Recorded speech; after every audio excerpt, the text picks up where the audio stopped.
Artificial intelligence today is like the electricity of the 21st century, which is getting implemented across many different businesses. In voice recognition, face recognition, text recognition. How about an artificial intelligence personal assistant which is searching for professional content for you across the whole globe in many different languages? How fast can AI learn a language?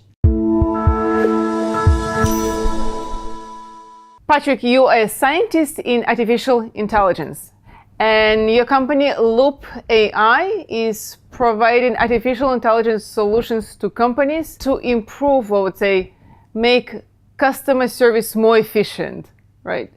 So what exactly your artificial intelligence assistant is helping with, in which areas? Yeah, it's a good question. We focus on a lot of larger companies. There are larger companies out there in sort of the financial tech space, banks, insurance companies, that sort of thing, that have a large amount of data that is locked up in human language. So they might have customer service tickets or repair tickets or documents of some sort, company emails that have a lot of good information in them. But it would cost a lot of money to have someone read all of those documents and extract all of the information. So what our AI does is it focuses on understanding human language, and it can go through, hundreds of thousands, if not millions of documents, learn about what's in those documents and figure out what's interesting, what the patterns are, extract that information and provide it in a format that either executives can look at and understand, or that data science people can take, put it in a structured representation and then do some sort of data science analysis on that. Your AI assistant is going through tons of data and text and content, right? So it's reading, I would say, English. And in the US, you're in San Francisco, English is the business language. Of course, you also speak some Spanish, I know, in the US. Well, in Europe, we're very multicultural. We have many, many different languages. We're speaking about English, German, French, Portuguese, Russian, Swedish, you name it. So how fast can AI assistant recognize another language or learn another language? That's a very good question, because a lot of the AI systems that you see out there are focused on English, and most of the models that you might find, in the open source community focus on English. We've had a lot of success in Europe for exactly this reason, because from the beginning, when we started developing our system, we decided to create a system that would not make any assumptions about the language that it's reading. And so it's actually learning the language much in the same way that a child would, as the system is also learning about your data. And this is important for us because we have customers where data might be in 2 or 3 different languages. For example, you take in the Philippines, people might be speaking in Tagalog, and then in the middle of a sentence, they might switch over to English to say part of the sentence, and then in the middle of the sentence, they might switch back over from English to Tagalog. So this is the kind of thing that would break your normal natural language processing system that was trained only on English, because it wouldn't know what to do with the Tagalog part. It wouldn't understand the words, and it wouldn't understand the syntax. But because our system trains and learns this kind of syntax from the data itself, it's much better at understanding multiple dialects in different languages. So we're not only focused on English.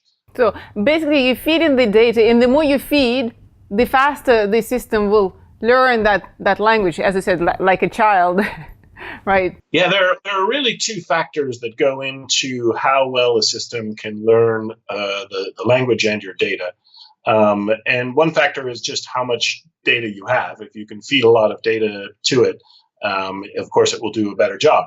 It's exactly like a human. The more a human is exposed to a foreign language, the more they're going to start understanding things, from situation to situation. The other factor is something we call concept density, which is just how many things are you trying to talk about in this data? If you are limited to a handful of possible topics that you might be talking about, we can do much better with a smaller amount of data. On the other hand, if it's what we call open domain, which means that people might just be talking about anything. For example, news reports are often open domain because they could be talking about politics or sports or science or any of those things. Well, then, of course, it's more difficult because there are more concepts that you have to learn. So you'll need a lot more data to be able to learn from scratch. Correct. How do you see AI developing in 5-10 years from now? And what benefits maybe in certain different areas it can bring? Yeah, it's, that's a tough one to predict because 5 years ago, we saw the current sort of craze in AI was only just starting to begin. We had some interesting developments that were happening in the academic world, and people thought, maybe this will have some use in business. And we had no idea that it was going to take off over the next 5 years the way that it has. So that's one area where I think, in the next 5 years, we're going to see some massive changes as various sectors begin to adopt new practices and new ways of doing things. And then the other is just in terms of where the technology is going. Do I think we've reached the end of the cool things that AI can do? And I don't think that's the case at all. I think we've only really scratched the surface of what we're going to see coming out of AI in terms of its abilities over the next 5 years. Mm-hmm. Is medicine a big area for you? Yeah, absolutely. Now, medicine's one of those areas that you have to be very conservative in medicine. They can't just come and go and adopt some new technology and use that to start diagnosing people, for example, because you don't want to mess up and give someone the wrong diagnosis and end up doing surgery for no reason, or that sort of thing. So it's slow to adopt, and rightfully so.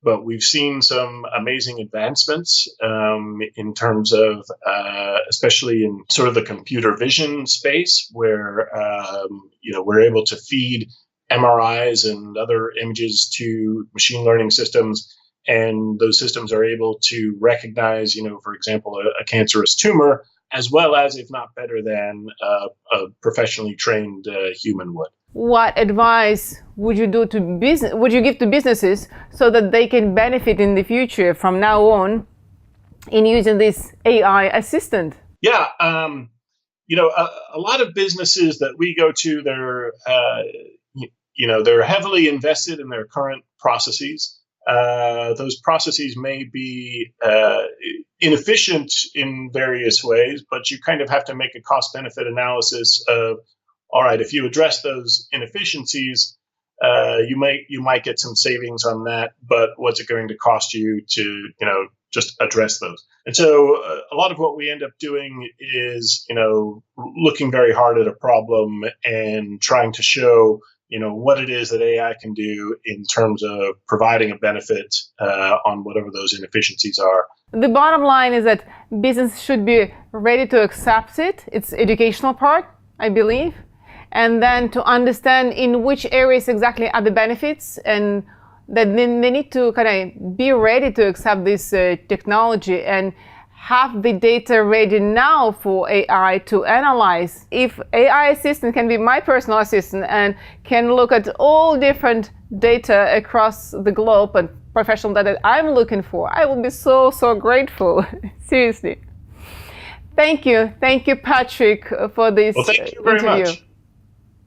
It's great talking to you. Thank you for watching this interview with Patrick Ehlen from San Francisco in partnership with Dukascopy TV, and stay tuned to our next episode of Insight Tomorrow with Yelena.